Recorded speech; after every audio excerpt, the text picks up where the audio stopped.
everyone. Students, in our previous lectures, we completed present and past tense conversion of active voice into passive voice. So, today our topic is third point, future tense. आपको पता है हमने present tense किया है, past tense किया है, दोनों tense में हमने सभी पार्ट्स को जो है अलग अलग डिवाइड करके उनको एक्सप्लेन किया है। साथ में ये भी एक्सप्लेन किया है कि किस तरह से रूल चेंज हो जाता है, कैसे जो है एक्टिव वॉइस को पैसिव में कन्वर्ट कर देते हैं। और अब हमारी बारी आती है फ्यूचर टेंस की। जैसे हमारे प्रेजेंट और पास्ट के 4 पार्ट थे, ऐसे ही जो है फ्यूचर टेंस के भी 4 पार्ट हैं। सबसे पहला पार्ट क्या है? सिंपल फ्यूचर और फ्यूचर इंडेफिनिट टेंस। ठीक है, और फ्यूचर इंडेफिनिट टेंस। आपको पता है सिंपल फ्यूचर का हमारा रूल क्या है? रूल है हमारा सब्जेक्ट प्लस विल शेल हमारी हेल्पिंग वर्ब रहेंगी। आपको मैंने बताया था कि जो हमारा प्रेजेंट टेंस है उसकी हेल्पिंग वर्ब क्या होती हैं? इज, एम, आर और हैज़, हैव। जबकि हमारे पास्ट टेंस की हेल्पिंग वर्ब होती हैं वॉज, वर प्लस हैड। और हमारे फ्यूचर टेंस की जो हेल्पिंग वर्ब रहेंगी वो क्या रहेंगी? विल और shall. Will shall plus V1 plus object. तो हमारे पास जो है ये हमारा रूल है फ्यूचर टेंस के लिए। इसके लिए हम एक एग्जांपल ले लेते हैं। जैसे आई शेल स्पीक इंग्लिश। ठीक है, आई शेल स्पीक इंग्लिश। अब इसको अगर हम पैसिव में कन्वर्ट करते हैं तो कैसे करेंगे? शेल और विल को किस में चेंज कर देंगे? शेल और विल के साथ जो है बी का यूज़ करेंगे हम। और फिर हमारी वर्ब की थर्ड फॉर्म, जैसे एनसी ऑफ ओसी रूल बना देते हैं पहले, plus will shall be plus third form of the verb plus by agent plus O C of N C. ठीक है, तो हमारा सेंटेंस है एक्टिव में आई शैल स्पीक इंग्लिश। तो हमारा इसमें आई हमारा सब्जेक्ट है, शेल हमारी हेल्पिंग वर्ब है, स्पीक हमारी मेन वर्ब है और इंग्लिश हमारा ऑब्जेक्ट है। और जब हम इसको पैसिव में कन्वर्ट करेंगे तो कैसे करेंगे? English according to the rule, English हमारा जो सब्जेक्ट ऑब्जेक्ट था वो सब्जेक्ट के तौर पर आ गया है, और शेल की जगह पे हम क्या करेंगे? Will. English will be, third person है, English will be spoken bye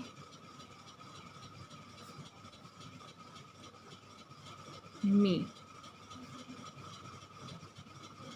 आई को हमने किस में कन्वर्ट कर दिया?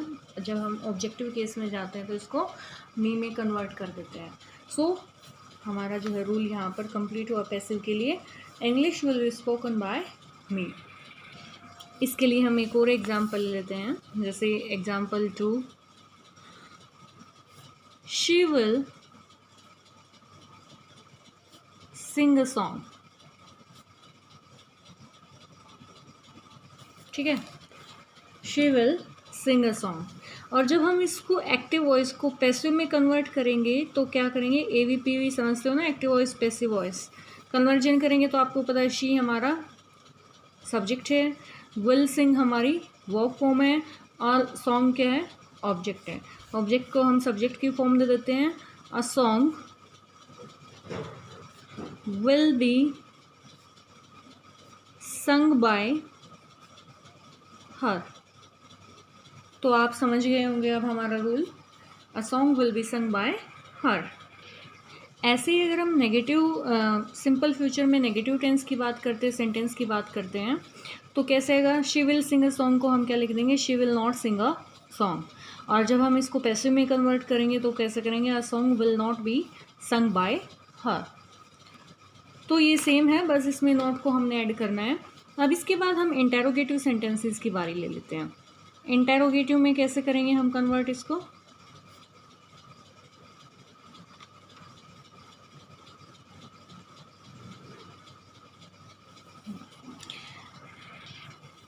सेंटेंस है हमारा, शेल आई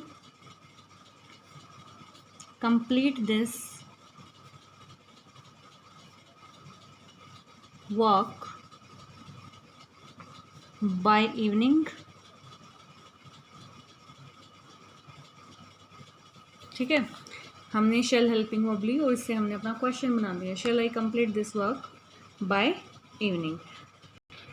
तो जब हम इसको पैसिव में कन्वर्ट करेंगे तो क्या करेंगे, हमने शेल किसके अकॉर्डिंग लगाया, हमारे सब्जेक्ट आई के साथ, आपको पता है आई और वी के साथ हमेशा शेल का यूज़ होता है, लेकिन जब हम अपने ऑब्जेक्ट को इसके साथ लेकर के आएंगे तो हम शेल को किस में कन्वर्ट कर देंगे, विल में, और हमारा ऑब्जेक्ट जो है वो क्या है, दिस वर्क। ठीक है, तो दिस वर्क क्या है, हमारा ऑब्जेक्ट है, तो इसके लिए हम क्या करेंगे, will this work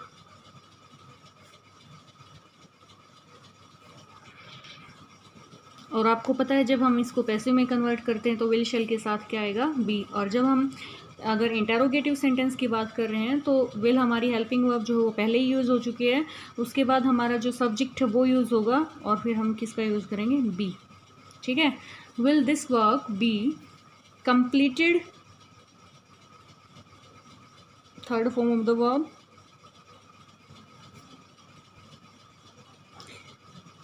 by evening, हम इसको ले लेंगे दूसरे हमारे ऑब्जेक्ट को, टाइम को, by evening bye me.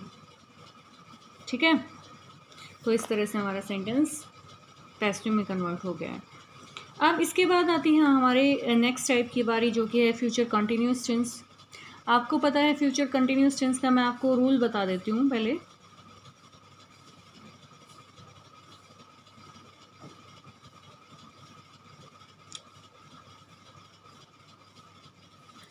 Future continuous, subject plus will shell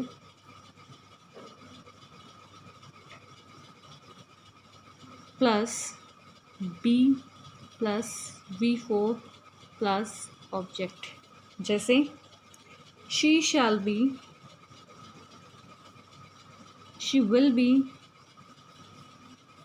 singing a song.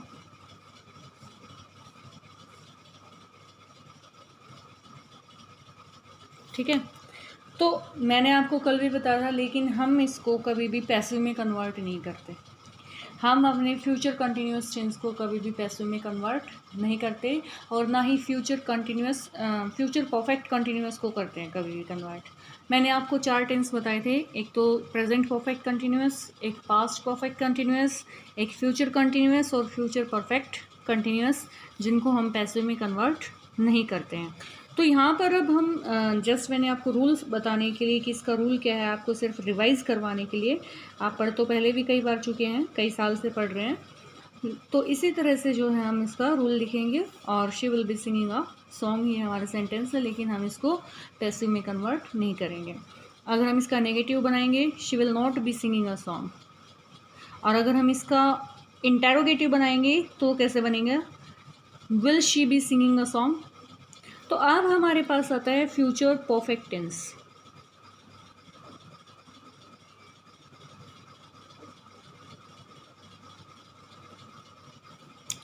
Future perfect tense की क्या पहचान है, इसमें हम क्या करेंगे, हमारा रूल होगा शैल will plus have plus V3। Rule लिख लेते हैं सबसे पहले हम, और रूल क्या है, subject plus will shall plus have V3 plus object. Example लिखते हैं, एग्जाम्पल क्या होगा हमारा, सोनाली will